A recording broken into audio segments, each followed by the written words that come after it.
John Adams once warned, democracy never lasts long. It soon wastes, exhausts, and murders itself.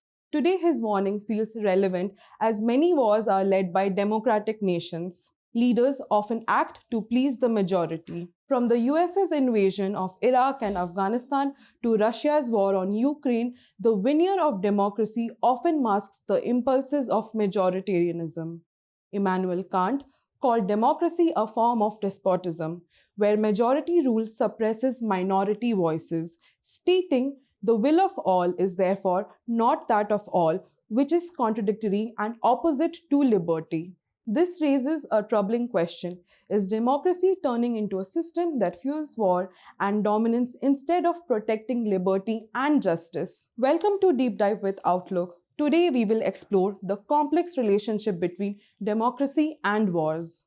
How did the promise of democracy transform into a paradox of uncertainty, violence, and exclusion? Why are more and more democracies around the world, from North America to Latin America, from Europe to Asia and Africa, veering towards a rightward lurch? Why are more and more governments becoming inward looking, suspicious of the other, and led by demigods? Is this ultranationalism the root cause of the many wars and violent conflicts in the world? Democracy around the world has been shifting towards what some term an illiberal democracy. These comprise of polarization, which divides societies over issues like religion, migration, or LGBTQIA+ rights, attacks on independent media, judiciary control, whereby appointing biased judges, government weakens the rule of law. Repression of opposition, where law is enforced to ensure dissent is met with brutality. Civil society scapegoating, such as surveillance and legal restrictions that suppress freedoms under the guise of national security.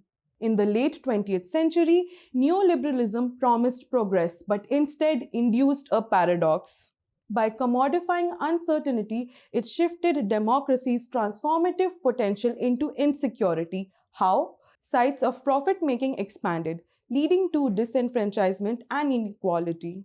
As described by Achille Mbembe, the shift from biopolitics to necropolitics saw states using mass violence as a control mechanism. In this neoliberal order, speed and scale replaced collective values, dehumanizing democracy.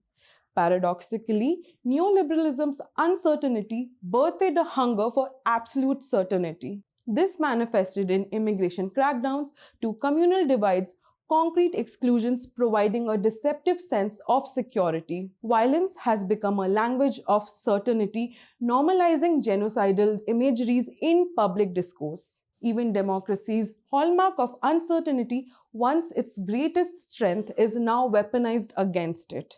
Mahatma Gandhi's philosophy offers a counter-narrative.